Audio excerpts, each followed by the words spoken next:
Hi there! We're going to go over Surya Namaskar A in this video, also known as Salutation A. In the Salutation series, there's 3 different versions. This is the first, and I would say probably the most simplified version, although it doesn't mean it's easy if it's simplified. But in this series, I'll go through and I will show you the full expression of Surya Namaskar A, and then I'll show you modifications and then how to intensify. So you would use this in your practice to warm up your body, to connect poses or sequences, and to strengthen the body as well, to prepare for more intense like arm balances and whatnot. Alright, so we'll start in Tadasana at the top of your mat. Feet plant down, stand up tall, core to your spine, crown of your head reaches up, hands by your sides, palms point forward. From here, inhale, reach your fingertips wide and up. Exhale, forward fold.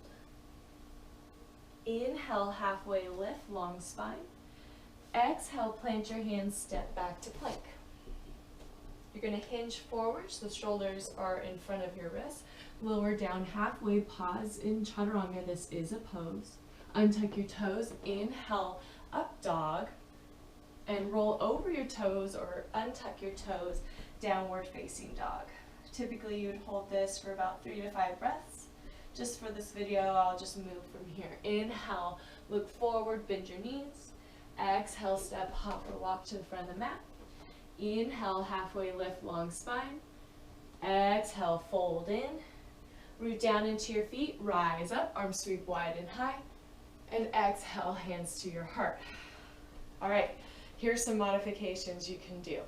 So instead of doing the Chaturanga, so you would stand Tadasana, arms up, forward fold, halfway lift, hands come down, step back to plank. So from here, instead of lowering to that halfway down position in the Chaturanga, you're going to hinge forward just like Chaturanga, but lower all the way down to the mat, keeping elbows hugging in, not necessarily rubbing on your side, but pointing back behind you. From there, you'll untuck your toes, and instead of the up dog position where my thighs are off the mat, knees are lifting, body is lifting in this back bend, instead of that position, you'll keep your hands, if you lower all the way down to the mat, you keep your hands underneath your shoulders, untuck your toes, push tops of feet in the mat so your kneecaps lift. Elbows continue to point back behind you just like the Chaturanga, and then you'll lift your chest. The little lift here that I'm demonstrating is Baby Cobra, and in Baby Cobra you should be able to lift your hands off the mat and still keep your shoulders and back, shoulders lifted and back engaged. If you want to do full Cobra, you'll start from the lowering down. Hands will again be under your shoulders, and then you'll lift up a little higher. You'll have to push into your hands a little bit more, squeezing elbows in, broadening across your chest, shoulder blades down your back. So elbows are bent in Cobra pose.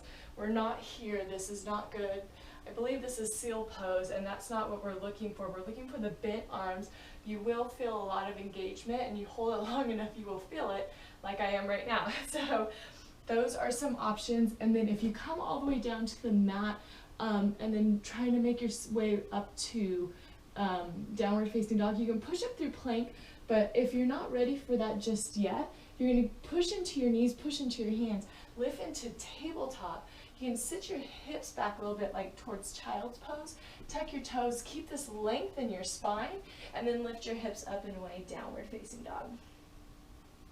If you want to go from Cobra to plank and then downward dog, that's a little bit more work, but definitely doable. You can keep your knees down as well, or knees lifted. Squeeze in through your shoulders, squeeze in through your core, push into your hands, and then push your way up to plank, downward facing dog.